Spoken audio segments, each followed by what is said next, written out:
But like, that's cool. What is the format of your game? Like, what is the? Is it 2D, 3D? I'm assuming 2D, So the right? game is 3D. Oh, 3D. We're doing it in Unity, Hmm. so that's kind of a big thing. Right on. What's actually really cool, I think, is that Unity has, I believe, has reached out to the company and was kind of like, "We like what you're doing. Oh yeah, We're of gonna send course. some people over to like make sure that you know, like, how to use the engine as best as possible, so that you're not like wasting shit." Oh, that's great. Because a lot of our artists, like, they come from the gaming community, Uh huh. but not so much like the art community. So a lot of them know how to do Sure. art. They're good at art, but a lot of them, or a few of them, are not like that well versed in art, but they know how to make art like for that kind of game. You know what I mean? So I they do. don't know engines apparently. So they kind of know like, hey, the game needs to be able to do this, this, and this because Uh this huh. is what the game needs to be competitive. But then, okay, but here's how you use ZBrush, here's how you use Maya and stuff like that. So so a lot of them don't have experience in engine work, so they're kind of coming through and like, okay, here's how you get what you need to do in the engine. So that's actually really cool that they're coming through and they're like, we're gonna make sure that your stuff looks really, really nice. So I think for them, they want to be able to have, the name of the game that says made in Unity. Well, that's Like, that's branding, right? So they yeah, wanna pretty they much. want people to know like Unity is the best, Yeah. and so any game that could leverage that, they're going to do that. Yeah, Yeah. so the fact that they're willing to send people out, that kind of gives me a lot of faith, that the game is doing good, because usually those people, they won't send people out for that unless they think it's worth sending out. So that's kind of exciting. Oh yeah, Again, totally. having pro players play the game, constantly, that's always like good too. So like we're constantly, I believe we've been going to a lot of like there's a lot of the higher ups have been going to a lot of the fighting game tournaments and having pros play the game behind closed doors. And so getting a lot of feedback from them. So it's everything's lining up to be the perfect like situation to be a successful game. It's just a shame that Nintendo and them, they kind of have all that drama where it's like, we don't want you changing our game, which makes sense. So it's cool that they're kind of making their own version. You know what I mean? Yeah, Nintendo's I think it's one of those archaic game studios. Like Well, it's not I'm a Nintendo. archaic. Oh no, it's absolutely archaic. Like they're living off of like their 4 or 5 mega franchises. You know what I mean? Yeah. And every time they make a new franchise, which they have been actually, I think they're starting to see the tide turn. You know what I mean? I think their hubris got to them when they released the Wii U, and people were like, "No, we're okay with this. We're done with this motion stuff." Like we were cool with it at first, but like we realized it's not too great. And Well, I so, think Smash thing is very interesting though, in the sense that when they made like with Melee and stuff like that, like people figured out a game mechanic, a bug, right? uh Like huh, wave dashing that wasn't meant to be found, and then that in its sense made this game way more competitive than it should have ever been because it wasn't intended for that. So what do you do if you're the creator, right? You create this game that you intended to be for a certain reason, but then everyone's playing it a completely different reason, and then they're kind of making mods off of it, you know. oh yeah, that's a absolutely fair argument. You know, it's actually absolutely fair. But the problem is Nintendo. Their whole success is built around their fans loving their games so much, and so Yeah, they exactly. should understand that's like part of the deal. You know, like if you acquire a lot of success or fame during, or yeah, like using the leverage of your fans, you have to try to find ways to make sure that they understand that you appreciate that. You know, Yeah. um, which will segue to the club. Yeah, so I've been getting some questions about the club, and Yeah. most of them are kind of valid because obviously with the club, we had the guild. Yeah, originally Um, we had the guild. yeah, So let me explain. yeah. Why don't you kind of give us a history? Why don't you kind of go through like the history of it, Yeah, and sure. then you go from there. So we had a guild, and I've always loved the idea of community and community access, and I've always loved like the idea of like Patreon subscription model because it makes sense. It's like paying the person and supporting them, creating content. But the difference between Patreon and what I was trying to do with the guild first, instance of the guild was that I was trying to manage it a little bit more under my own umbrella, because then that way I can provide the content that would be more accessible. Because I thought about Patreon, and I think Patreon just released like a streamed, like you can stream on their service now, which is cool. And I'm sure there's only going to get better. But the problem is that like that why I decided not to actually ultimately not go with them is because of what happened with the guild. And it's because with the guild I thought, okay, I have more control at least with this. Because we were using some foreign website that I found was really good, and it's probably one of the best ones for what I was trying to do. But I realized the forum format is kind of archaic, or starting to become really old compared to like what we see with like Discords and chat, like these like awesome like chat rooms that you can have voice chat. You can submit images, GIFs, JPEGs. It's like these kind of private Facebooks, right? Because our Facebook was actually pretty successful, and even our Facebook still to this day is people still use it. Our private one, you know, people are active because people are on their Facebook, you know, often, and so and the reason why people were kind of falling off of the forums, it was really hard to get people to engage. It was mostly because people were just generally, it was hard to find content, like it was hard to kind of find who was talking to who. It was hard to private message people. There's like a lot of stuff. And I remember I was reaching out to the company, and I constantly was like, "Hey man, like you guys should have like some of these features. These features will be gnarly." And these are kind of just basic features, to be honest. But you know, I understood they were kind of just starting out, so it's whatever.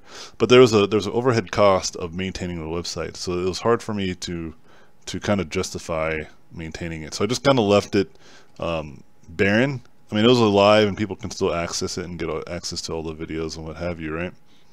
But I've decided to just kind of completely change that. And so then what I ended up doing was like kind of just leaving it alone, actually. I didn't really do anything with it. And then I've been learning JavaScript and HTML and CSS. And mostly because I've been trying to game develop, right? And I'm still trying to learn game development. But as a symptom of learning game development using JavaScript and HTML and all this like web code, web languages, I incidentally just learned how to like web design a little bit. You know, I can actually read like the stuff that's behind the, or in the console in the source code. I can actually read it now. I can interpret most of what's there. You know, and because of that, I was able to really alter Squarespace, and then I found a good third-party vendor that allows a membership system, you know, so I don't have to manage that on server side. All it does is just privatizes my my Squarespace pages, right?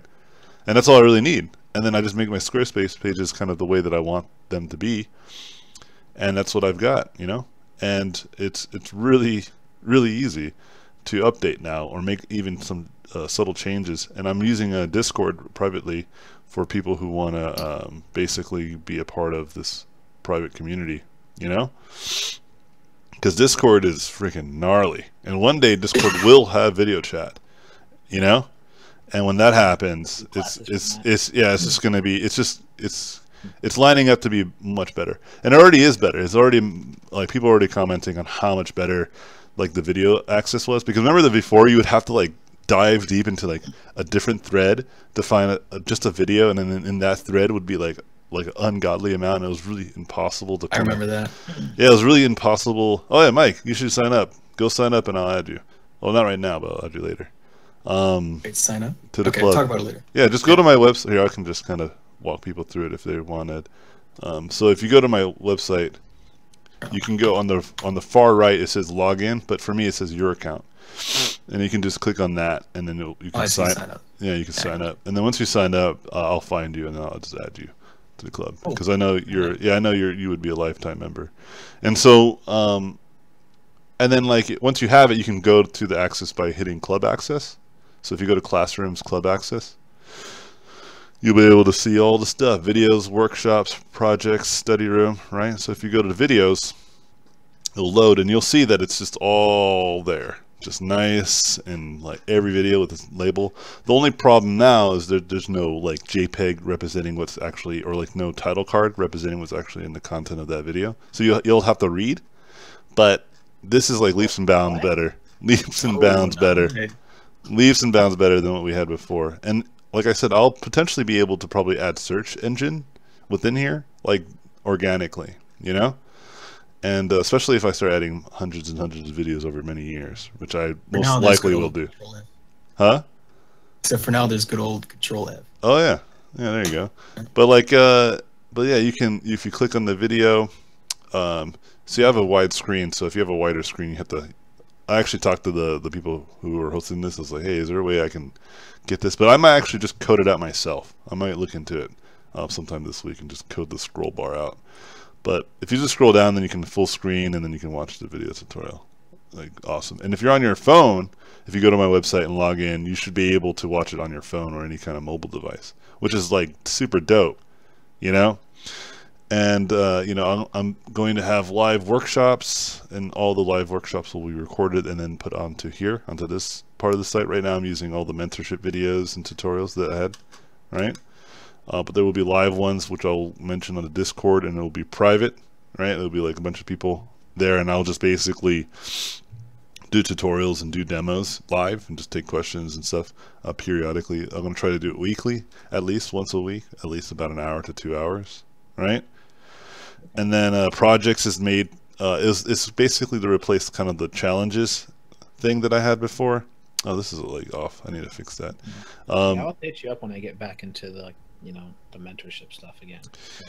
Yeah, so the challenges would be basically what we had before was basically, hey, you know, try to do this thing. So the projects will be that, and the projects will be supplied by the workshops. So basically what I'll do is say, hey, there's a fantasy genre, character design, environment design, prop design, weapon design thingy, right? And I'm going to do a demo on how I would go about doing the actual projects throughout that month or 2 months, however long the project's going to last, right? And those will be a little bit longer stretched. They won't be like over like a day or two or something like that. You know, so it's more of like at your leisure. You know, like the mentorship, for instance, is still a really powerful place to get like immediate feedback, immediate criticism of your work, me live, and all that great stuff. So there's still a lot of value there. But what this will do is like I'll check in every once in a while, but also you'll have your peers help check in. And then when we have the workshops, there's an opportunity to ask a question or two relative to what you were working on, you know?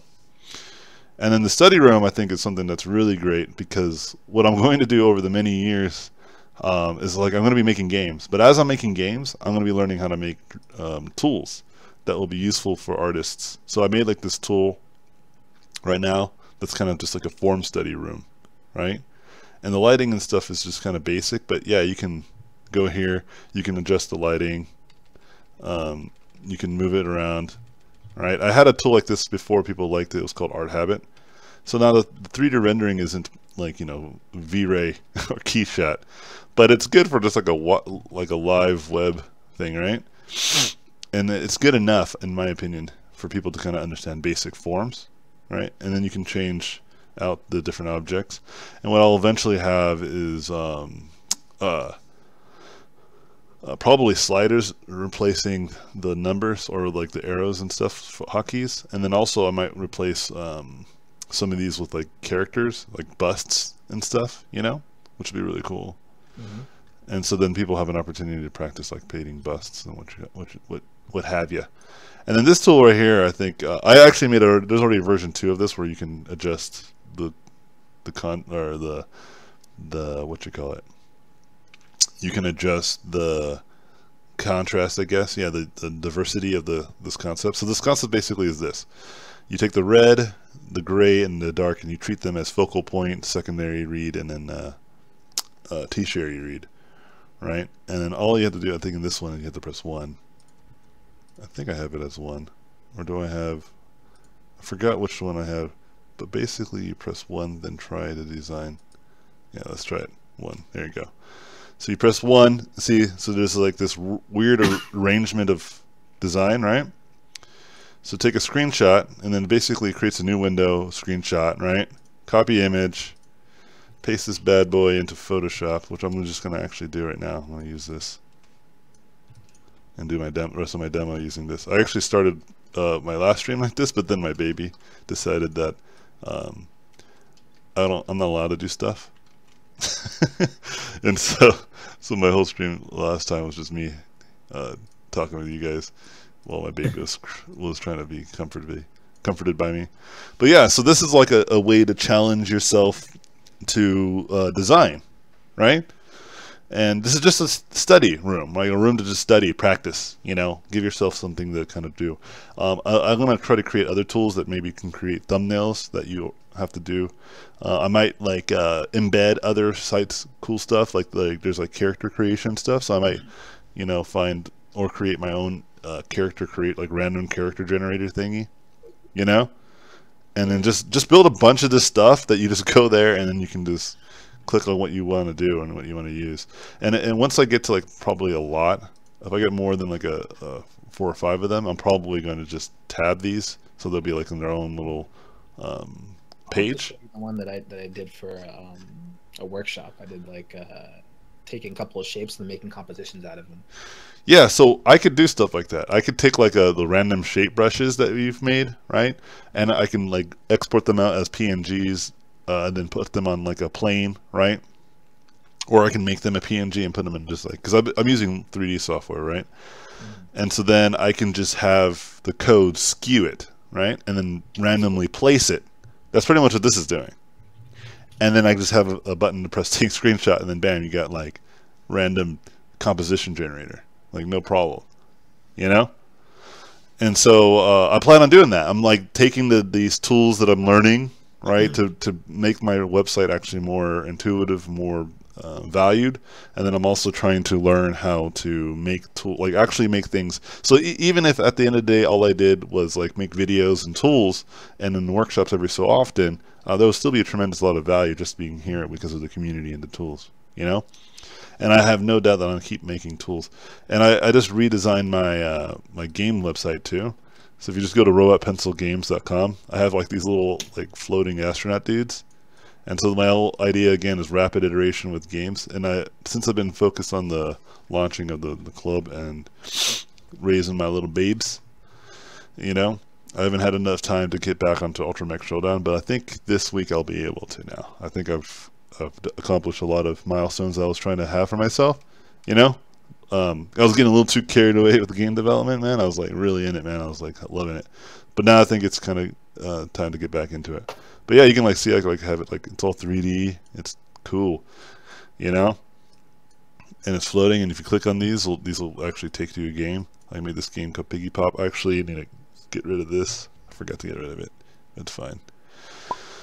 Yeah, and just click on this. Make this little piggy pop. That's it. This is a game that my daughter designed. She's like, I want a piggy that every time you touch it, or like just click, it just pops. Alright, so I made that game. And then she designed the piggy and everything. It's designed based off of like one of her toys that she has. Oh, really? With like purple pants. But she loves it, man. She can like play this for hours. It's just so simple. But anywho, yeah, so that's, you guys should, if anyone who's ever been part of the guild, that should be the most immediate differences right there, right? Because the guild was originally planned to be a little bit more dynamic, but it was clearly more static, you know? And I think with time and new technologies, because I don't think Discord was even around, and if it was in its infancy. Yeah, there's no way it was around. I think Discord's just turned 2, right? Yeah. Yeah, there's no way it was. It just came to be, right? Which is kind of my point. Like if that was around, because I even think I used like Ventrilo to try to find a way to get like live chat, you know. Mm-hmm. And I was really trying, man. I was like, there's got to be a better way to get people to like communicate. I was trying to replicate what me and Kaylin experienced when we were in college, right? Where we were just hanging out, just drawing, learning with one another. And we have the private public Discord, the free one, right? We have a Discord that's available. Anyone can join that one. But it's just the Discord. It's just a place to chat and hang out. That one will always still be available. And I still want that to be big. But I know that's going to just grow naturally, you know? And I want it to be good, and so far it's still pretty amazing. People still use it really. Yeah, Discord's great. Yeah, people use it a lot, and I think I'm going to try to do both, right? And I even tell people who join the club to join the other one too, because it's important. So although the club will be one where there's a lot of attention to where I should be and where I'll try to get other artists that might join and then really kind of be a little bit more lively there, you know. I'm still actually pretty lively on the regular Discord every so often, you know. But it's free and it's just kind of there to hang out and people just chill. And so I think it's important to have both. And I don't think I'm going to get rid of any of them. And so, yeah, Discord's just clearly a superior. I even was planning on using a different forum, but then I was like, nah, Discord. Discord's just so dope. And so, yeah, with the guild, it just wasn't nearly as cool. The only really cool factor, again, with the guild was just access to videos, right? So at least the club has access to videos, but they're at least they're organized, and I have control of their actual aesthetic. You know, I actually have control over that now that I didn't have it before. Yeah, and the videos were kind of hard because it was just try to get the Vimeo link and then kind of paste it, and then embedding and all that stuff. Yeah, it's the same thing, but it's like it's actually much easier on my end. We but have more control over it though. Yeah, and the way it appears is better here, right? On the other side, it's just a little bit harder to manage, and so I made it this way. It's going to be a lot easier. But as time goes on and I become a better web developer at some level, I'll be able to kind of create it to be even more intuitive. But right now, this is what it's going to be for now. But just give it some time. I'll definitely be redesigning it and making it even cooler.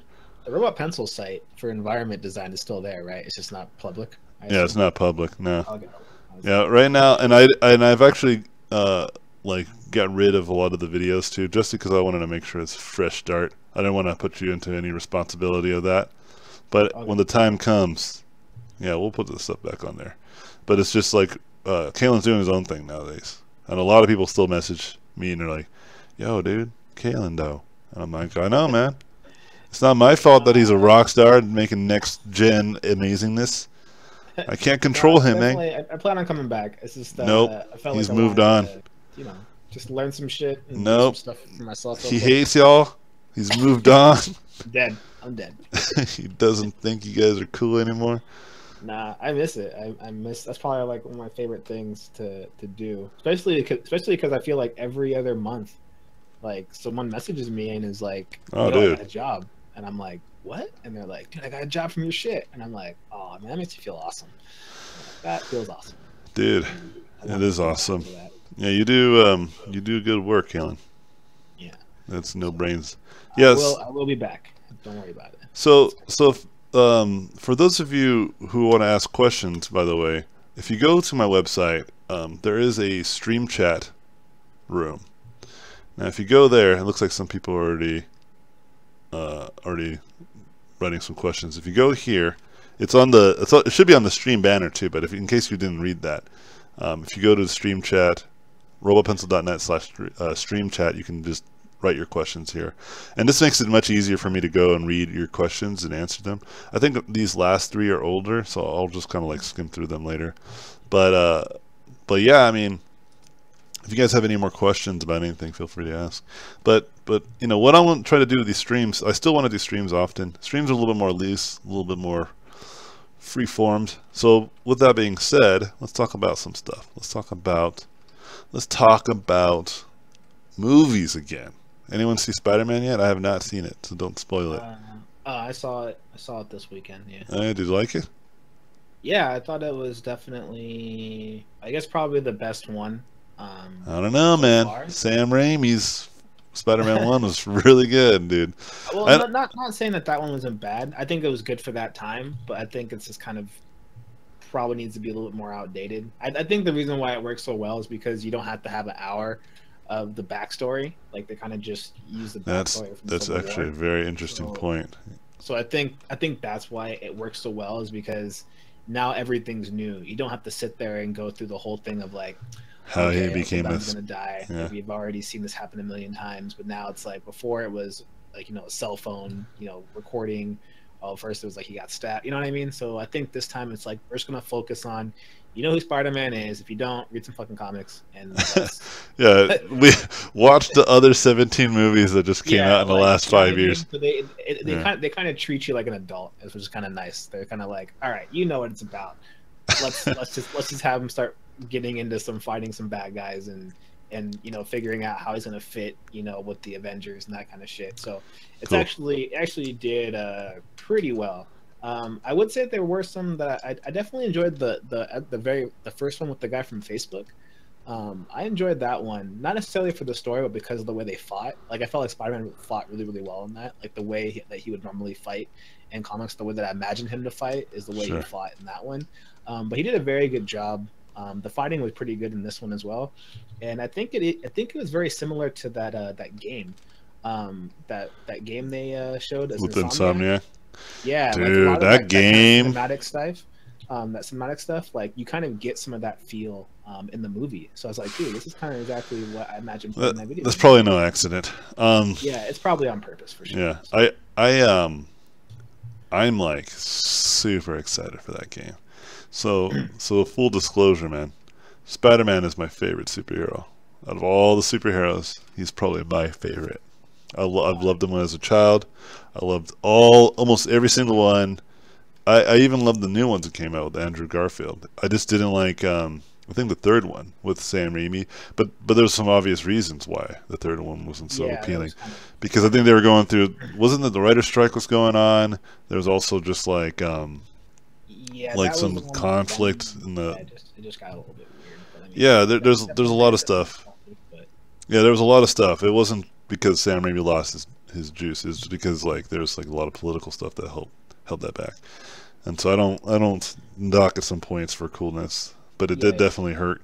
Definitely appreciate it. But I like I definitely like the new ones. That even with the Andrew Garfield, I thought he was actually. I think in the first film, he was a little too like quirky, but in the second one, he was great. I think that was like kind of a good mix, like a good humor and everything.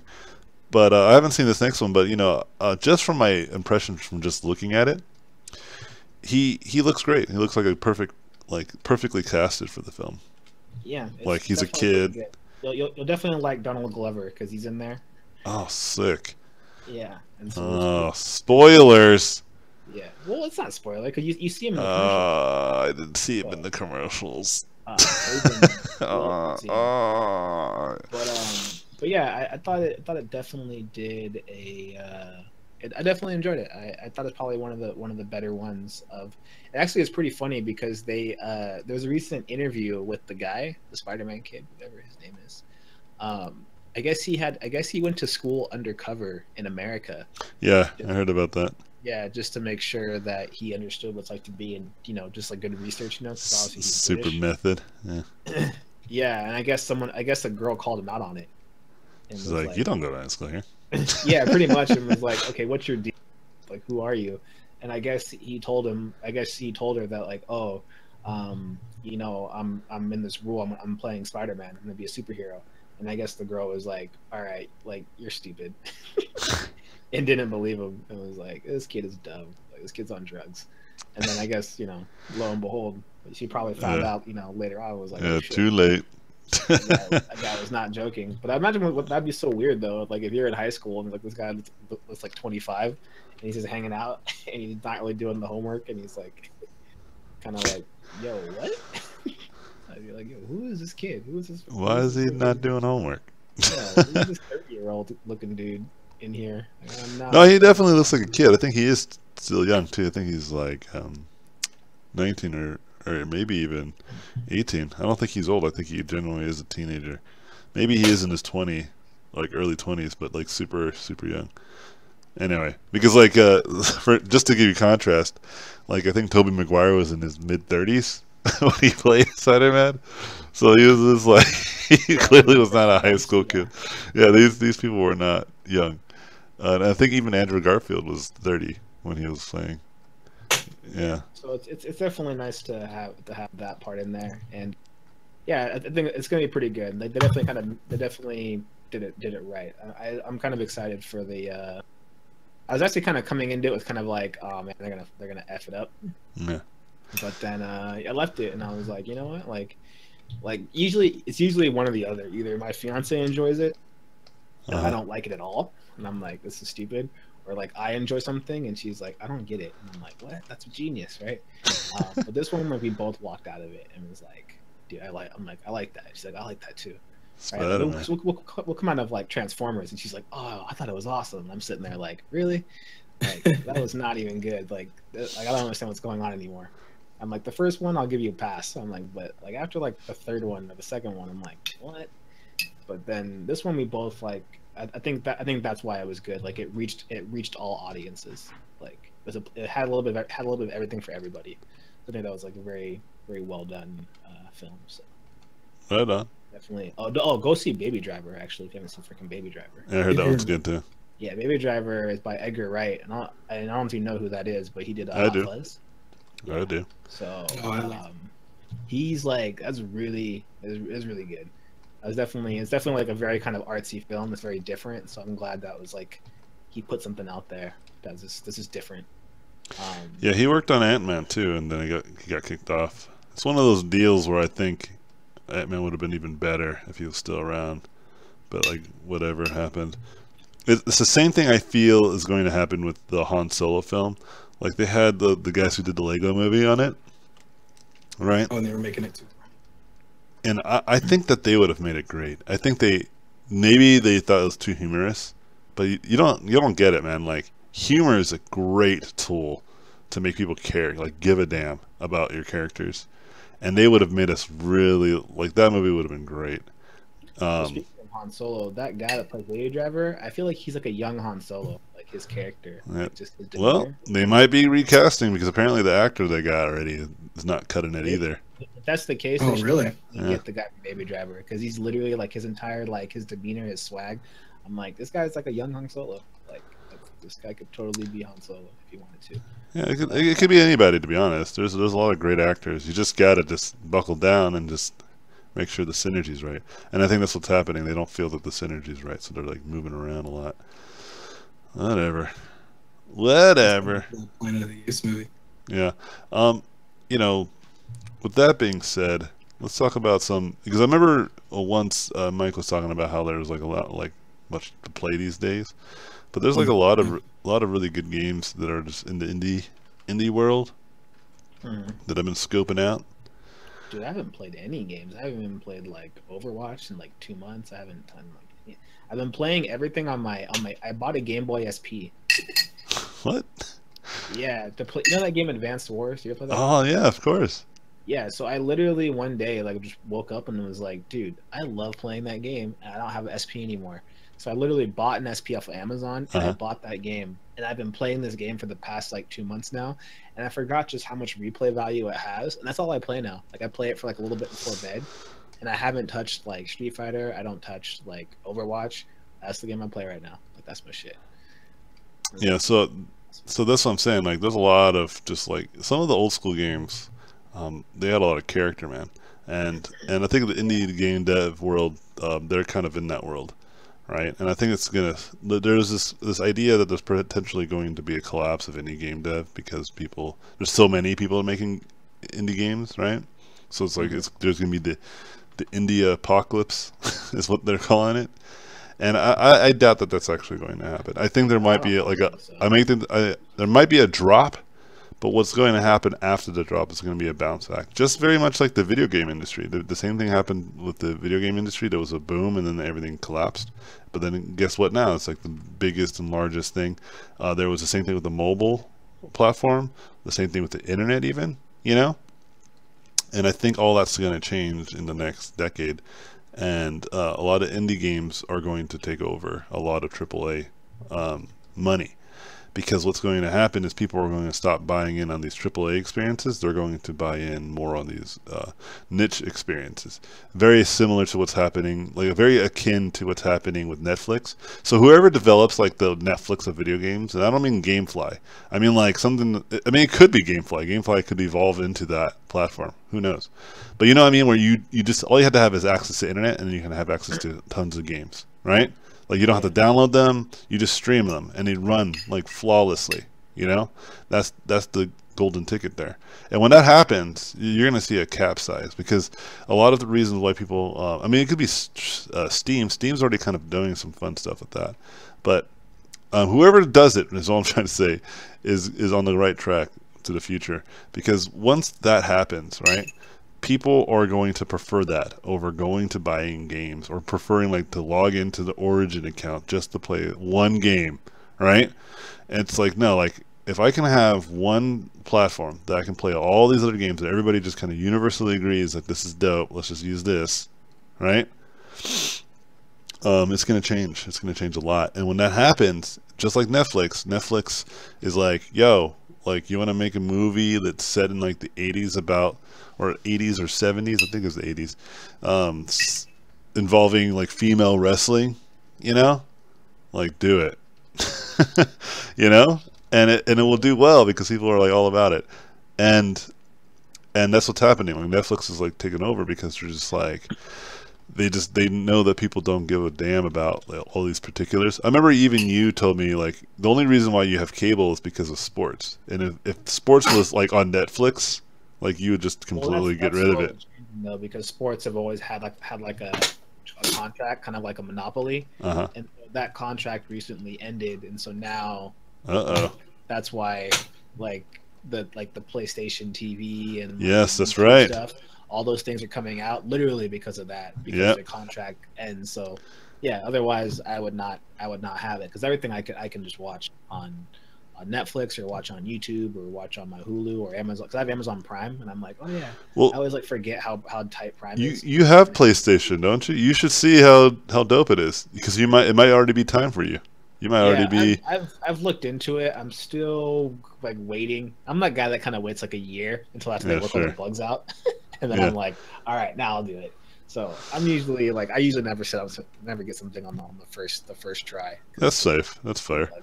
But you see the kind of the point I'm making, the conundrum that these studios and these companies have, right? It's clearly the future, and anyone who adapts to it is going to come out the winner, right?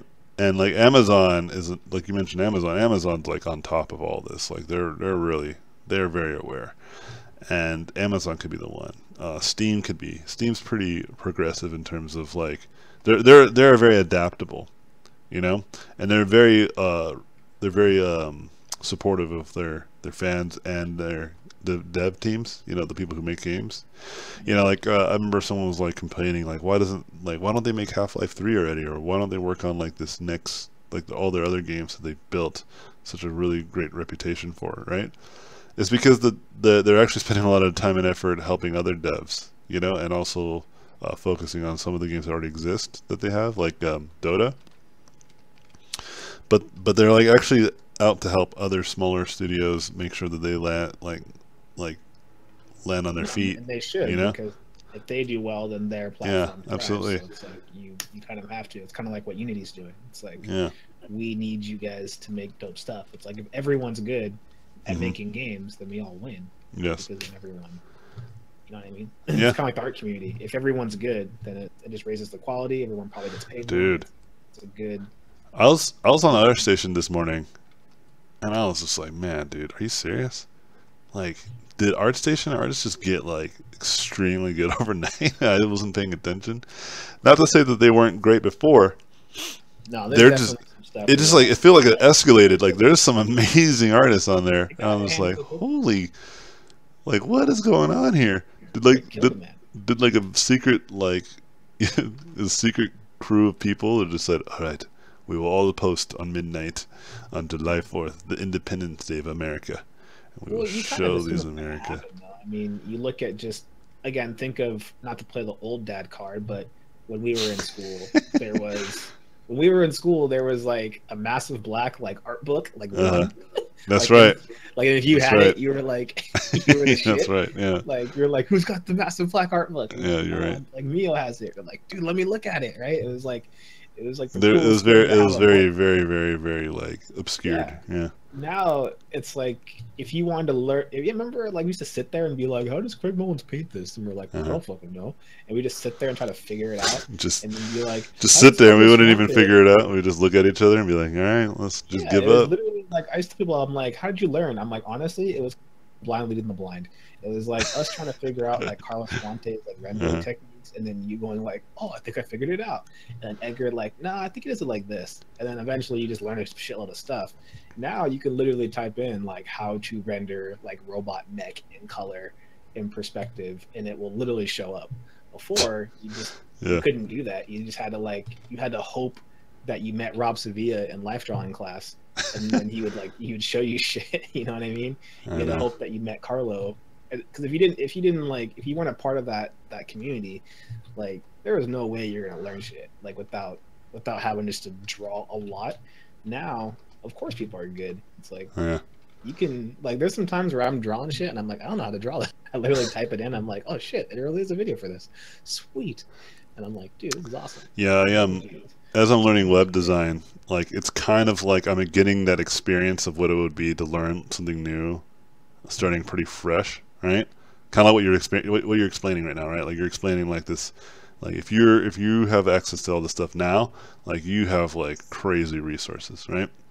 And so, as I'm learning web design, that's kind of what's happening. Like I'm like, the ungodly amount of resources that are available, you know, I'm just like, dude, like I can do anything. Yeah, I can like, do anything. Not know something nowadays. It's kind of like, did you look? Yeah. Did you go to Google? And if they said like no, I'm like, all right, come on, go to Google first, man, and then tell me. There's some things that are really difficult to find. You're right, but at the end of the day, like if you were just trying to find, I don't know, something basic like what's the Premiere, what's a good painting tool? You know, like dude, there's an ungodly amount of resources explaining which is what. And just digital painting, Photoshop, like basic anatomy, perspective, lighting. I mean, this is so. Like I watch a lot of stuff on YouTube now for traditional. It's stuff that wasn't around before. I'm just like, shit, like what the? Do that. Who's that coughing? Sorry, I'm sick. What the? You're always sick, man. Eat your veggies, dog. Yeah. I mean, Michael. I'm sure of how much information's out there. I mean, you're a little bit younger, obviously, but you know, you can be like, yeah, there's a lot of information that you can imagine that wasn't there before. Like, this kind of sucks. Like, there used to be a time where you had to go to a workshop if you wanted to go get information. Well, I remember even when I was in high school, which is probably when you guys were in college, I think. Yeah. I couldn't find stuff, I think YouTube was pretty new, but where I started finding a bunch of stuff was college. And what surprised me, high school, looking it up. Like, how did you know about it in high school? Like, how did you know about DeviantArt and all that stuff? Because I never knew. Oh, I didn't. I had no idea. I didn't participate in anything in high school. Yeah, because I was doing like street art and graffiti. Like that's what I knew about art. You hooligan. Yeah. But yeah, what surprised me though about excuse me, what surprised me about like all the art resources was in college when I started finding all this stuff in like you guys, and I tried to share it with my peers and they didn't take interest. And I'm like, you guys are in like art college with me. You're not interested in all of these resources. Like, are you here? You know what I mean? Like I was that way though in college.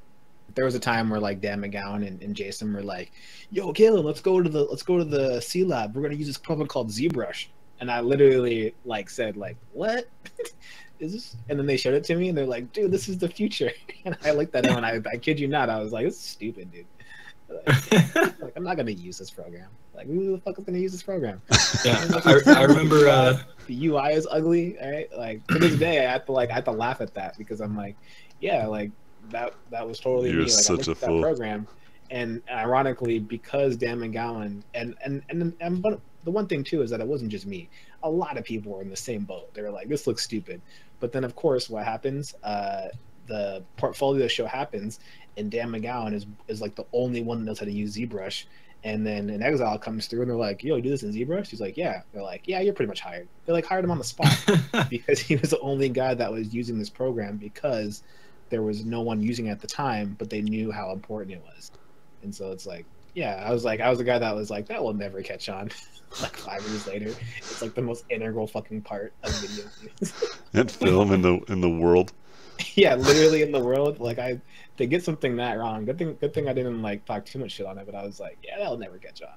So I'm sorry, Pixel Logic. So that way, to this day, I never kind of like count things out. I'm like, yeah, you never know, except for Silo. Yep. Except for Silo. Yeah, Silo. I actually might, like, I'm learning coding. I might actually be able to reformat it. I'm gonna see if I can get the open source code and say, can I like, You're gonna fix it. Can I can I finish like, your program? yeah, can I like make this now because you guys freaking been sitting on this amazing hardware for so long, or software, and so, no, I still use it to this day, man. It's so good, man. It's that good. It would have been so much better if they would have just, especially now with the indie dev like growing, like people would have latched onto this, man. I'm positive. Yeah, they really like gave up too soon. If you're from Silo, you're working from Silo, homie, you gave up. Like, get back on it. Like, I'll help you. I'll tell you what's important about it. Silo, that will never catch on. Yeah. 5 years later. Silo convention. Oh, man. Silo convention. I do the same thing. I feel like I'm that guy. Like, oh, sorry. and then it just ends up just catching on to like a degree that like no one ever like thought was possible. Yeah. I mean, they're still around the company. It's not like they died or anything. Like, they're making other stuff, right? So I know that they're doing stuff. It's just they don't care about it. Like, they just generally just aren't passionate about it, which is fine. I get it. But man, like, it's just so intuitive, so simple. Like I said, I still use it. It still works, right? And I use it with Maya. Maya is very similar, so they work great together. But Maya is just such a powerhouse. And so anyway, but yeah, I like Maya. Maya's great. Maya does the job. But That's what I use. Like, yeah. What? Sorry, the delay keeps interrupting. But anywho, let's take on some questions now. Let's take this time to answer some questions. If you guys have questions, if you go to the stream chat, which is found on my website under the classrooms, or you can just type in robotpencil.net/stream chat. There should be a thing like right here in the banner. I'll answer some questions, but let me go ahead and just float on over there. All right. Hey Anthony, how are you changing your pen color? I don't see you hit the color wheel that often. Are you using a keyboard shortcut or stylus pen pressure or what? Well, Shelton, I'm actually just I'll pick the colors at first, and then once I have all the colors, I generally eyedrop. The eyedrop hotkey is Alt in Photoshop. If it's not, then your Photoshop is compromised. Run. No, just kidding. Yeah, for whatever reason, if it's not, I'm not sure what the reason why, but it should default be Alt. You might have to set your Photoshop back to default. If you press I, it takes you straight to the eyedropper button, or like the eyedropper tool. But that's just like the dirty way of doing it, because it like takes you to the tool and then you use it and then you have to get out of the tool. But pressing Alt is nice because you just click it and then you just get back to whatever tool you were previously using. Hey Anthony, what age is considered young in the industry, and what is it like to be a beginner in the industry? Because when starting in the industry, there isn't any previous job / experience. Can you still get a job at a big company? So what is young? I would say anything under 18, maybe, right? Like you're still really young, just because you are. But no employer is like, we will only hire like 30-year-olds and up, right? It's not how it works. Like, they'll hire anybody that's their best option, but your chances probably be you would have to probably be a legal working age, right? Like 16 and older, I believe. But I think they would prefer someone who's not still in high school, just because you're still in high school and they don't want you, like, because working in the industry is a full-time job. I'm sure they won't want you to drop out. So I know an artist, for instance. I know of an artist who got a job working on a big game like right after high school. So that's the youngest I've heard, and it's reasonable. But I know 19-year-olds and 20-year-olds who are working in big studios and big stuff.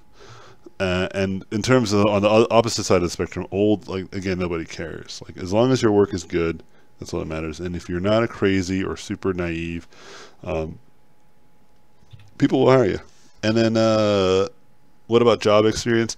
Yeah, again, quality of your work can can really move mountains. So I would focus on that. It's really hard to get experience if you don't get a job, right? So prove that you have some sense of experience by demonstrating in your portfolio. Hi Anthony, any tips on designing a portfolio character and choosing the thumbnail? Thanks, boy. Not sure what you mean. Tips on designing a portfolio character, I get that, and then choosing the thumbnail. That part I don't get. So I'm assuming They that might you be referring to ArtStation. yeah. Now you can like upload a thumbnail. Yes, maybe. And if that's the case, I mean, just something that clearly represents your concept. Oh, you know what? You know what? No, I think they mean choosing which thumbnail to take to a portfolio. Yeah, that makes more sense to me. Yeah, I would say again, that's still kind of like, that's why you have a community, right? Like I even tell my students ask me all the time, like, hey, which one should I pick? And I'm like, just put it out there for everyone else to kind of take a look at. Get like a more of a crowdsourced opinion, because it's easy to kind of like, I might have really peculiar taste, but when you get like an average of like of your peers, then you kind of start narrowing in on the things that you're actually doing well. Like you'll say, yeah, you know, number 7 is like really popular amongst many people, you know? And so that will kind of give you a clue of why people might actually like it. In fact, that's how I was able to kind of really figure out what people liked about my own work. It's when I post on Facebook, and then people would basically, you know, like it more than others, and I would be able to really pay attention to that. How can one join the Discord? Maybe Mike, you could drop a link in the stream chat for everybody. Yeah, I got you. Just jump in there.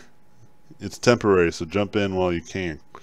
Like I said, the club is available at all times. Oh, not the club, but the Discord, the public Discord. But we put temporary links so that way people can't spam it, you know?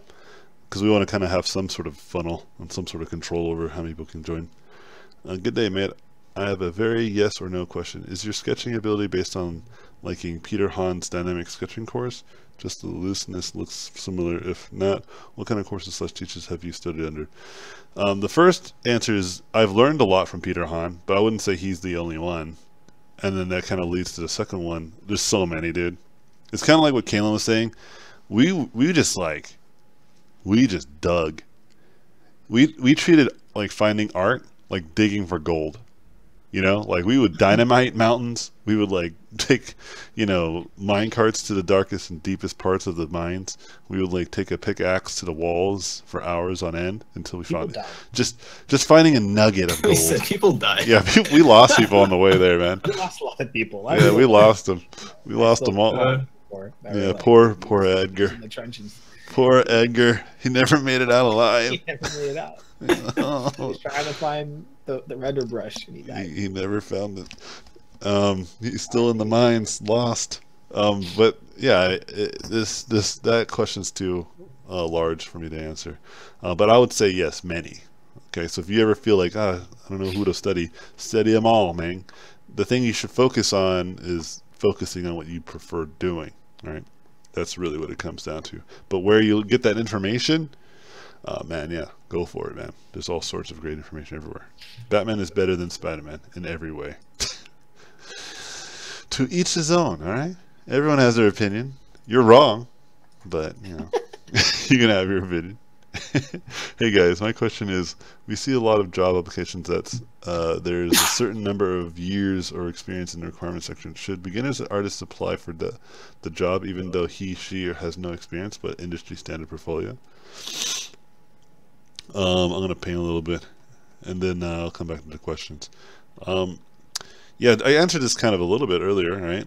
I would say it's not that important to have experience if you can overwhelm them with quality. Here's a good way of thinking about it.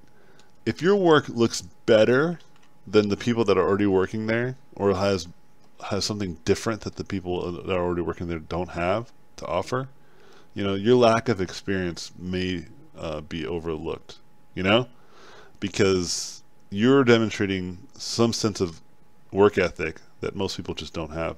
You see, experience demonstrates that you've actually done work and you put really good effort into that work, right? But if your work is just phenomenal, right, people will understand that you really put a lot of time and effort in that, and that in some instances it probably equates to really good experience. Now they won't put you in like a senior position, most likely. They will just put you in a junior concept art position. But the fact that you got the job, right, kind of proves the point I was mentioning, which is you don't need to be like the senior level person or have all these years of experience. In fact, I always tell my students, like, the only reason why that's even there is it's more of like a way of to kind of not rat out, what? To kind of like filter out the people who generally know that they have no experience and no portfolio or no nothing, right? But I mean, they do want someone that has experience. Don't get me wrong. It's not like they put it there and they don't like we don't care about experience at all. Like, of course they're gonna care. But if you think that that's like, if they have like a checklist, right? And they're like, check, they're this, check, they're that. Like, no, they don't have that, right? They just don't. Yeah, you gotta think about it. Like, if you're putting out, if you're a company and you're like, I need a concept art, and you just say looking for concept artists, right? Whatever that term means, there's not really like an official like qualification to be a concept artist. It's just, do you draw ideas? But if you put, so in that case, if you put that out, and everyone's going to apply, but now if you want to filter that out, that's going to take you forever to go through all those resumes. But if you say, oh, 3 years experience, got to work on a AAA title, all of a sudden you start to kind of slowly narrow that stuff down. So a lot of it's kind of just a filtering process in that regard, just to make sure that, like, how do I get the best clients to apply and not have crappy like potential people apply? You know what I mean? Because if you have to read a bunch of like things, that's like, that kind of sucks. I mean, we had to do resumes one time at Crazy Pixel, and that was like annoying. I was like, I don't want to read this. Just show me the work. Or, like, how do we filter that out? And so a lot of that stuff helps filter things out. In my experience too, like I've had like I worked with people that were literally right out of college that had no working experience at all, and I know people, like I said, they were just right out of high school. No working experience at all. They were just amazing. All right. So, like, I had a friend. She was really, really freaking out because she had no work experience, none of that. And she's like, I don't know if I'll get a job. Like, it's like, I don't know if I'll be able to stay in the country, because she was on a visa. And I was like, you'll be fine. And then she was fine. She ended up getting a great job at a great studio, like literally a month or two later. Because I saw her work and it was like really good. And I was like, just keep putting this in front of people, someone's gonna bite, Yep. And she had very little experience. I think she interned at another big studio, but she had very little experience. And so, all right, let me go back. Can I append a question onto that? Yeah.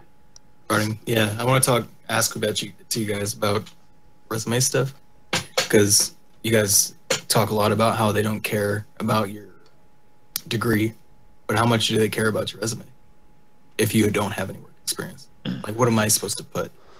You know what I mean? Yeah, that's what I'm saying, man. Like, I don't think it matters as much as if you're just a badass. Like, okay, think of it as a scale, okay? The more badass you are, the less you have to convince people with cover letters and resumes, okay? Especially if your badass fits in that like hole that they need to fill. You know what I mean? Like, they need like fantasy, like over the top, like crazy epic designs, and you are like one of the best in the world at draw over the top fantasy epic designs, but you just happen to be like a 20-year-old guy that never had a job in his life. You were an outsider looking in. You were a huge fan. You did a lot of fan work. That's what helped grew your artwork to that level. And then you also were interested in things that were different from what they normally would draw inspiration from, and that's why your work would stand out over others, right? And then that just happened to be the case, and then someone's like, oh my god, this guy's perfect. I don't care about their resume, we got to bring him in. And they'll interview you, of course, and then that's when they'll find out whether you're crazy or not, right? If you're crazy, then they'll kind of reconsider. Yeah. That's really the breaking line, right? Like, if you are the kind of person that's just not, like, if they interview you, no, before they interview you, yeah, if they, like, you can be socially awkward. I mean, you really got to be crazy. We use the word crazy very, very specifically, right? Because I've worked with socially awkward people. They're just socially awkward. There's nothing wrong with that. Like, it's not like it's just hard to talk with you, but like, you get the work done and we can like talk to you. It's just sometimes it's awkward. It's fine. But I mean, like crazy. For instance, there was a person that worked at Sony that some people told me about, where this person would stare at other people and just stare at them, and like not like kind of like, oh, I'm daydreaming and I just happen to be looking that direction. Oh, you caught me like daydreaming. I wasn't like trying to. Oh, I didn't mean to stare at you, kind of thing. Because that's what some people. Yeah, that's what some people thought that this person was doing. But then they would like move, and then they would move their head, and then they would move again, and then they would move their head again, and they're like, what are you looking at, man? They're like, oh, nothing, and then they'll get back to work, and then they're just like, what? No, yeah, that's when you start thinking that's a psychopath. Yeah, that's not socially awkward. That's a little bit crazy. Listen, if you're crazy, you just consider a freelance. Yeah, you just freelance. Yeah, like as long as listen, man, like if you're not hurting anybody, like there's nothing wrong with being crazy, dude. Okay, but just understand that nobody likes to work with crazy. Okay, and so socially awkward too. Like if you're like really highly introvert, consider freelance. And I'm not trying to like pin these people to say like don't work in the studio because you'll have a hard time. I'm just trying to be empathetic, actually. I'm saying, no, like, you can have a great and beautiful career not talking to anybody. And if that's something that you prefer, then do it. Like, I generally can do either or, right? I'm very... there's like a new term for this. They call it omnivert. Like, I could be very focused and not talk to anybody if I choose to, right? I don't need to socially engage every single second that I have in my day. And that's what allows me to be so focused on making things happen, right? But then at the same time, like if I go out and hang out with friends or even just hang out with strangers and just want to mingle and socialize, I'm really good at that too, right? And so that's like an omnivert is someone who can potentially do both really well. And but if you're an extreme example in either case, right, you can work wherever you like in this field, right? You don't even have to like do live streams. You can just do live streams where it's just silent and has some music and you just do a painting. People tune into that, man. And there's no reason or anything you should feel bad about that. But like at the same time, getting back to the kind of the point of the question there. About resumes, yeah. Yeah, it really doesn't matter that much. Just Mike. think about That's what I thought. You go to events. Have you ever been to an event and showed your portfolio?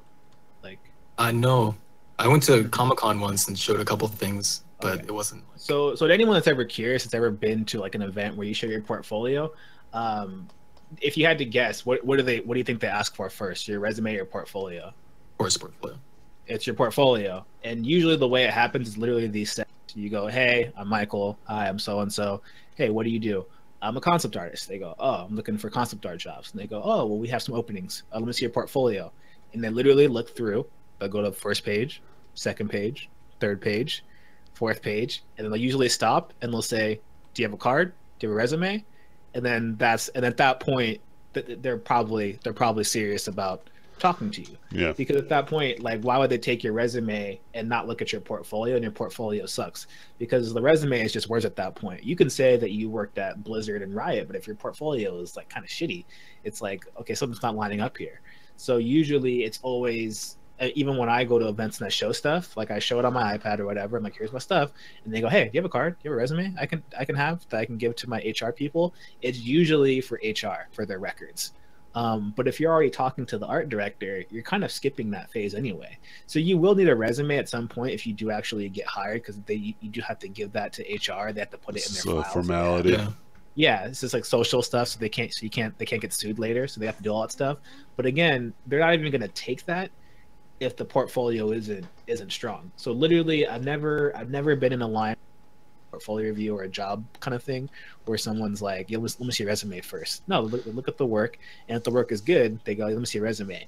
And I've seen people in line that have bad portfolios, and then when they show them their work, they're like, maybe just come back to us in like 6 months and work on these things. And then they go, oh, can I leave my resume, leave a card? They go, no, we'll just come back in 6 months, right? Because at that point, you're just wasting paper. So, and if you get to the interview process, like AJ was saying, if you get to an interview, at that point, they are really considering hiring you, because again, you're pretty close. Like at a studio, you're busy as fuck all the time. So if you're gonna take like an hour and a half out of your day to take someone out to lunch and talk to them and stuff like that, you wouldn't do that unless you were seriously considering hiring someone. So if you get to that point, and where you get to like an in-house interview, at that point your work is already good. Now it's just making sure that, are you a weirdo, or not even that, but how do you fit within the company culture, right? You hear that word company culture sometimes, and so that's kind of important. So sometimes if you don't even get the job, even after an interview, it may not be because of your skill, it may just be someone just fits in better, right? Like it's kind of a personality thing. Like I think in the beginning for me, that was mostly what it was like, because I was just very social, right? I was very friendly and very talkative, and the people gravitated. Charismatic. Yeah, people gravitated towards that. Like my work wasn't probably as good at the time that was deserving of these jobs, but because I was such a, relatable person, people would definitely give me more opportunity just from that alone. Yeah, just from that alone. But then obviously as time went on, my work got good enough to then just be on the merits of my own work, and then the social aspect was just a bonus, right? And so and you think about it this way, like the company that I work for right now with Wave Dash, right? It's like there are probably like just as good artists that can do what I do. Like they're East Coast Art Station, right? There's plenty of artists that can do what I'm doing. I'm not don't go to Art Station. Don't tell them that Art Station exists. Don't tell when they hired me, I'm like, have you checked Art Station lately? Because there's plenty of really good people. What's Art Station? Oh, nothing. It's just don't worry about it. It's just the dive bar down and porn site. Don't ever look at it. That's what I tell them. Don't ever go there. Don't go there. You get arrested. Whatever you do. But at the same time, the reason why I like working there, or why it works, is because it's like one of the first questions they ask me is, "Hey, Kalen, do you play fighting games?" Oh, well, let me show you some stuff. And they're like, "Oh shit!" Like, and then because then Josh is like, "Oh yeah, Kalen plays fighting games. Like he plays Street Fighter. Like here's some of his stuff." And they go, "Oh shit!" Like Kalen plays fighting games, so Kalen knows the FGC. And then all of a sudden, I'm talking to our guy that does a lot of the community like store stuff, and he's like, "Hey, did you watch so and so last night?" And I'm like, "Oh yeah, dude, I watched so and so last night. Like, did you watch this fight, or did you watch this game?" And they're like, "Oh yeah." So then all of a sudden, it's a company culture of like, you come into work the next morning and you're like, "Oh, did you watch CEO?" Which is, do you know what CEO is, Michael? No. Right? It's a fighting game tournament in Florida, right? And so we're like, "Oh yeah, dude, CEO was tight." So if you were working there, you'd be sitting there like, "Oh yeah, dude, did you watch WWE?" Like, right? They're like, "That's not what we're talking about." So again, company, you kind of have to be a good fit. So I'm sure there are artists that are just as good as me, if not better, that probably can do it for cheaper or whatever. But then again, finding someone that can do the job and fit well within the company culture, and they like having that's where that happens. Because I'm sure they interviewed other people for the job. It just happened to be like, "Oh well, this guy, if you go on his Instagram, what's his first thing that you're seeing? It's Street Fighters. It's him playing Street Fighter games and talking about the FGC community." Yeah, we're probably going to hire that guy. You know what I mean? It's like working at Riot or Blizzard. You would hope that if someone's going to work on Overwatch, you know what I mean? They're going to be like, "Do you play the game?" And they're like, "What's Overwatch? I'm just here for the concept. I'm just here to draw." They're like, "What? You don't play the game at all?" "Nah, man. What is it? I just here to draw, man." Right? That doesn't. You can be really good, but you probably want someone. You want someone passionate. Yeah, that kind of has that passion, and so everyone, or at least somewhat of an interest. Yeah, and so like I was telling AJ earlier today, most people at my company are like pro Smash players. They all play. Yeah, they're all like ranked. Like they're all fucking really good. So of course, like now you're making a game that's like Melee. Like you're getting all that feedback, and now everyone's like playing each other. Like there are times where I'm at the studio and people are like playing each other like the first to 3, and they're like getting really into it. And then they're like, "Oh yeah, we gotta fix this bug. And then we gotta fix this stuff." Right? Yeah, you'll make a better game. If you're just doing it, you just like, "Oh, I'm leaving. I'll see you guys later." It's like, "Hey, let's play a first to 3." So usually when I go there, when I work in the studio, we play like a first to 5 with Street Fighter, and then we play other fighting games. Right? We're just a fan of fighting games. So that culture works well. So in terms of resume, a lot of that stuff you can't really quantify, like and written. Yeah, so I think I got what you guys are trying to explain. Thanks for talking about it. But I would say, if you made it out of the friend zone, put that on your resume. That's my ongoing. Out of the friend zone. I will always interview someone that made it out of the friend zone, because that to me just plays a lot of like just persistence, resilience. Good. Yeah, demonstrates honor. Yeah. So the idea is pretty much like, as long as your portfolio is good enough, your resume just needs to exist, right? And like your resume won't stop you from getting a job. Listen, like just so we can move towards looking at some other questions. I'm gonna put it to you this way. I was just trying to make it easy. No. That was my wrap up comment. Sorry. Go ahead. No. You're a fool. All right, dude. The way that I put it is just simply put it yourself in the position of the people that are hiring these people. Yeah. Like, would you hire yourself? And if you have to answer that question honestly, and if you answer that question honestly, then you'll have a more direct, you have a more direct line of what the reality would be, and a lot of people just don't have that. But at the end of the day, that's what it is, really is. Just to give you guys some context, and then I'll take some questions. I was like applying for a job, and then the person who beat me out to the job was one of my teachers, and I was like, oh yeah, that's a thing.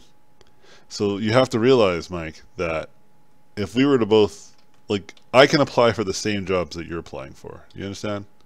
Like, there's nothing preventing that from happening other than one of us not submitting our portfolios to that site.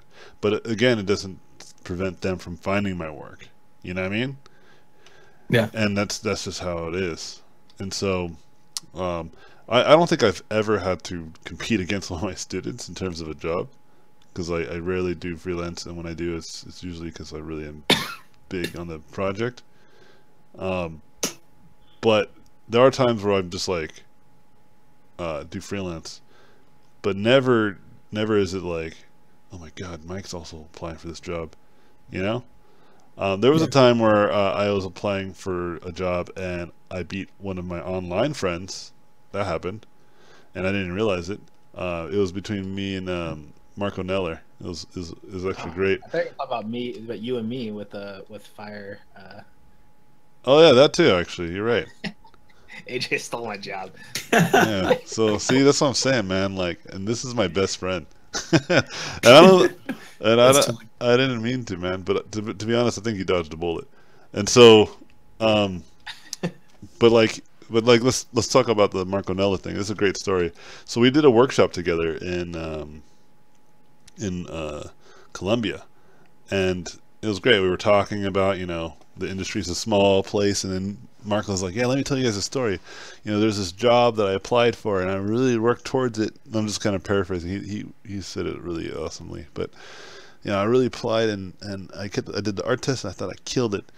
And then they reached out to me, and they're like, hey man, like, we went with some other guy, and he's local, and his work's pretty good. Like, if you want, we'll show you his work, just so you know that we're not trying to, like, we're not pulling your leg, because I guess they really were stringing him along a little bit. And so they shared him the art test, and it was my art test. It was my work. And he's like, what? This mother? And so he went on Facebook, and he messages me, and he's like, hey dog, like, I heard you got the job at Sony. Whatever, dude. Yeah. and it's funny because when he told that story, I was like listening intently. I was like, oh man, this is intense. It's a great story. Not knowing that the punchline was that I was the mother effer, right? Yeah. And then when he revealed it, I was like, oh, that's right. I totally forgot. Just like I forgot about Kalen right now. that's also him telling the story that it is Marco Neller. So that's probably AJ listening to Marco Neller thinking like, what? Marco, you're amazing. Like, who beat you out? How did I beat you out? Right? Yeah, Marco. That's how I felt. Marco's like really good though. Yeah, that's how I felt exactly. I was telling the story. But that's my point. Like, everybody's your competition. You're fighting against all these people. Obviously not literally, right? Not every single person's playing for every single job that ever existed. But my point is that these people do exist. These people can apply if they wanted to, And that reality should be very, very hardening. But the reality too is that these examples that I gave, these are my friends and these people I know, and they do fine. They're working in the industry. There's plenty of room too. People always are going to look for art. but they want good art. So just make sure you got good art.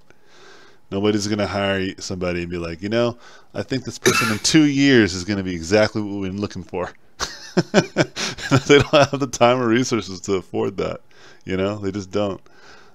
Even if it's true, that you would be the perfect fit 2 years from now, like they'll just have to wait for you to be there. So anyway, I'm gonna move on and answer some other questions. Baby Driver over Spider-Man for sure. We'll see. I watched both. How and when did you decide which painting process you wanted to stick with? As soon as I started painting, and I think it was Trevor Claxton. I think we saw his demo. That kind of started it. Definitely no. Actually, watching Edgar paint was the first instance of it, and then seeing like Trevor Claxton, and then I think watching Charlie Wen, and that kind of confirmed like where I was going to go. I saw Charlie Wen do a demo at Noman Workshop, and I was like, yeah, that's where I want to be. And so get Edgar and tell him to paint stuff. Yeah. He's never around. Hey, where should I be skill-wise to get into the industry? I think we kind of answered that. What's the best learning site to begin concepting? Learn Squared, CGMA, other? They're all really good. I would say try them all. I suggest trying them all. Find the one that fits for you. I'm in a Discord right now because I'm getting into game dev, and I'm looking for more game dev Discords, ones that are interactive and engaging. And I found one that's really cool, and I was talking with some of these people there, and they were talking about tools, and I gave this kind of piece of advice that I'm going to give to you that I think it relates to this like idea of where should I learn. And I told them, think about tools, right? Is that a tool is created by somebody, like a regular person, like somebody's making this thing, like Maya, Max, Photoshop, like somebody made this, okay? And that person has their own intuition and their own ambition of what a tool should do and how it should work. And knowing that should help give you the kind of persistent to understanding to find the right tool that immediately kind of starts to sing to your nature, right? So for instance, I love Photoshop. Photoshop perfectly assimilates kind of my way of thinking. Not only was it kind of the standard, and so it kind of fished into it, I'm lucky that I kind of landed on it, because at the end of the day, it kind of does everything that I would want a tool to do. It's highly effective. It's super responsive. You can really modulate it. You can control it with a lot of hotkeys, right? That's kind of how I prefer. And any tool that kind of replicates that, I'm a big fan. So even ZBrush had like such a bizarre interface, and even to this day, I'm very critical of it.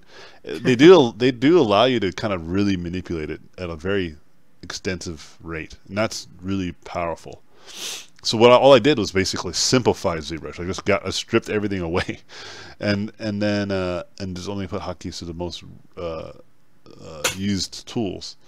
And then like when I jumped into 3D Code, it was like that. This is my preferred 3D program. Like organic or like designery 3D program. This does everything that I would want a 3D program to do, because it acts much like Photoshop, but in 3D. And so I was like, yeah, this is dope. Right? And when I found Silo, I was like, this again is like my favorite 3D modeling tool, because it does everything that I like in a tool.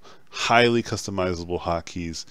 It's supposed to be intuitive. Like everything should be done via hotkey, and that's what I prefer. Right?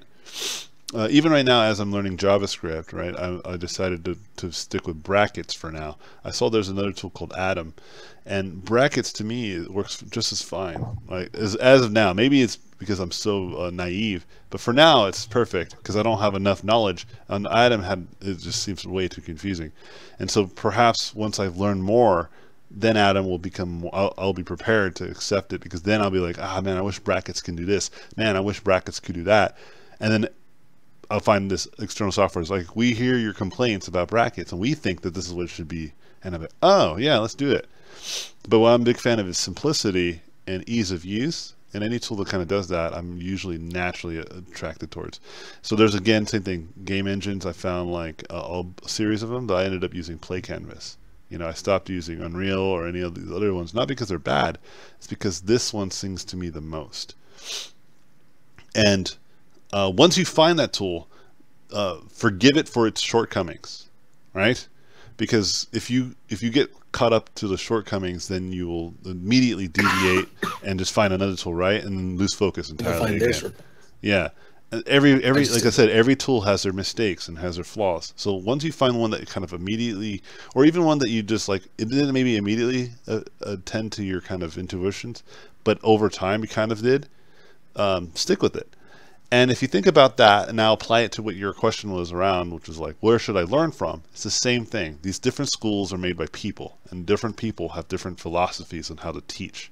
For instance, you know, the guys at Brainstorm, which I'm actually teaching a class over there now, they're very about like, you know, this kind of curriculum, traditional type of education, but it's not as rigid as like your basic, you know, like college.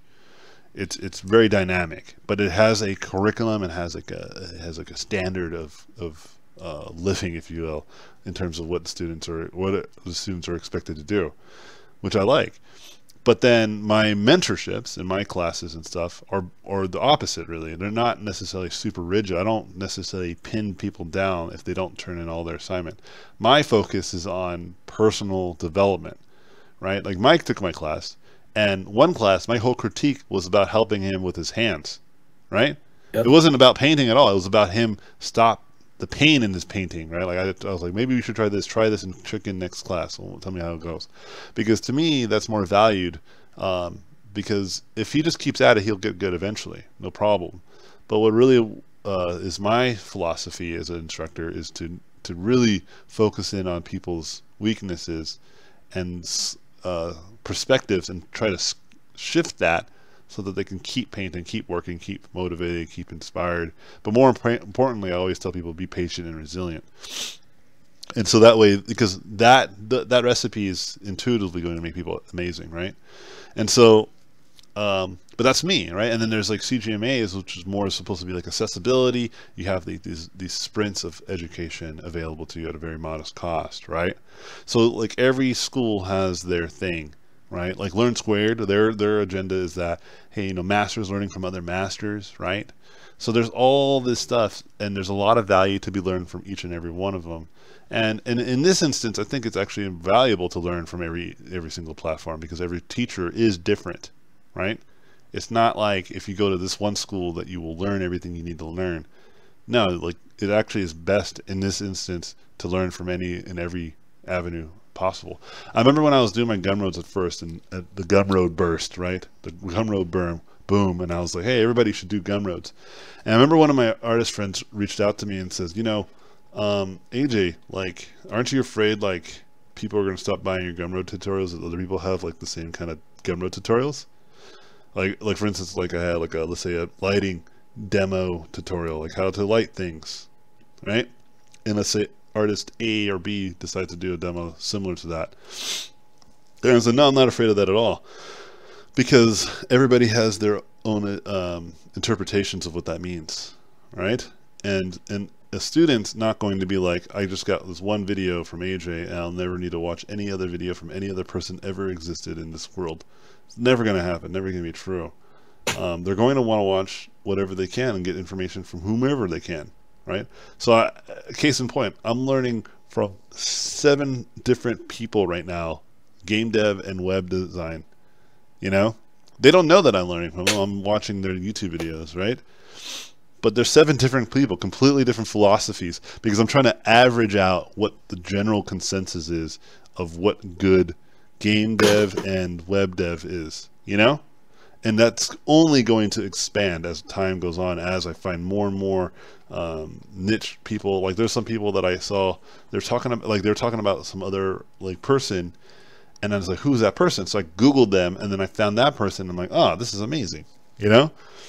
And then they talked about a person, and I'm like, who are they talking about? And then I Googled that person, and I found another set of just amazing tutorials and workshops from a completely different person, you know? And that's how I think you should approach educational platforms, is that, no, there's plenty of people that teach you amazing things, so don't be afraid to learn from any of them. I know it can be expensive, so take your time with it. You know, don't be in such a hurry.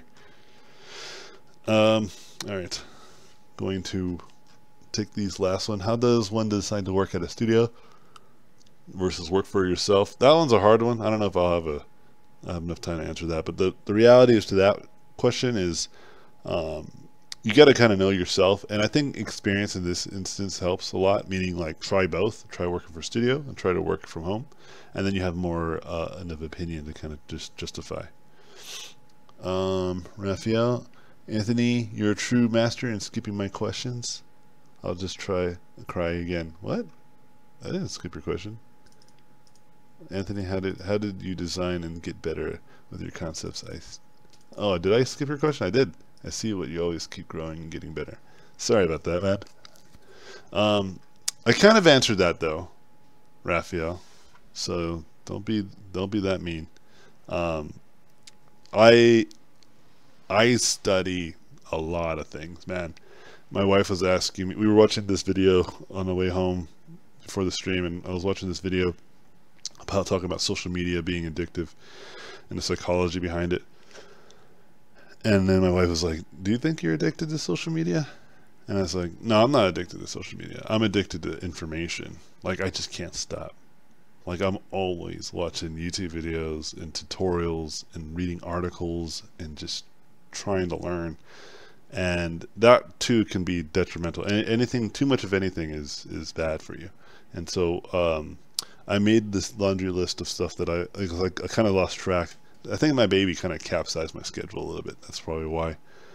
But I made this list of things that I try to make sure I do by the end of the day. And some of them include just like playing with my kids, loving my wife, you know?